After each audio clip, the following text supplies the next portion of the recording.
president of China has been confirmed for an unprecedented third term. And in his speech of acceptance, he said that China is embarking on a long journey of glory and dreams. Let's find out what that means, because David Mulroney knows all about China. He was Canada's ambassador to China for years. He joins me right now because I want to put that to you. Glories and dreams. I mean, when the president says that, there's something to it. What does he mean? It's key to his central vision of what China's future is. And he believes that the West, led by the United States, is in permanent decline. And he looks at things like the state of the economy, the Trump era. He looks at Brexit. He may not be wrong, David. He may not be wrong. But he's also, there's another phrase that you're hearing a lot in China. It's opportunities not seen in 100 years. So they believe that this collapse of the West gives China an unprecedented opportunity to reach now for global leadership. It hasn't been as ambitious as this in the past. This is Xi's dream. This is Xi's ambition. But many in China and beyond China are saying, wait, this is way too early. The West isn't finished yet. They're looking at things like the war in Ukraine and saying, actually, the West is showing a lot of resolve, yes, led by the United States. This may not be the right time. And if you look at what's happening in China, you've got the problems associated with COVID and what they call zero COVID. Yes. You've got the economy not looking as robust, 3.9% growth recently, way below what China needs.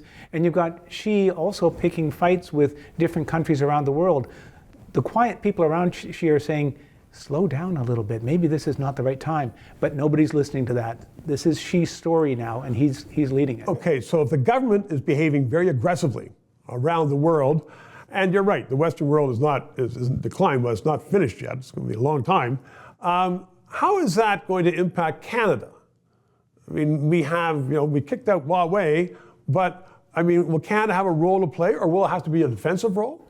Canada does have a role to play, but I think, first of all, what we haven't heard from the government is any clear statement about how they see China.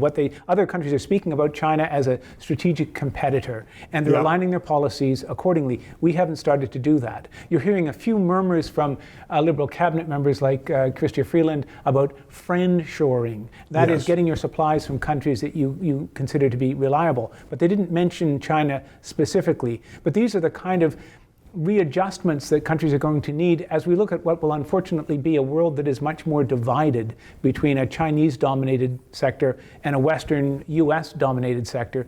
We invariably are, of course, part of the US sector. So there will be that, you're predicting that there will be a greater cleavage. And I think that cleavage is happening now. We're seeing that. You're seeing the new alliances forming, the United States, Australia, Japan, and India. You're seeing the UK in on this. You're seeing the old multilateral world of the UN giving place to these new alignments that are specifically focused on a world in which China's a bigger problem.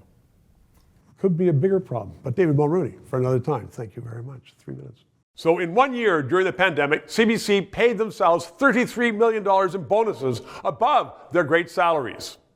We need a discussion in this country. We need analysis. If you agree with that, please help us on the air. Press PayPal and subscribe.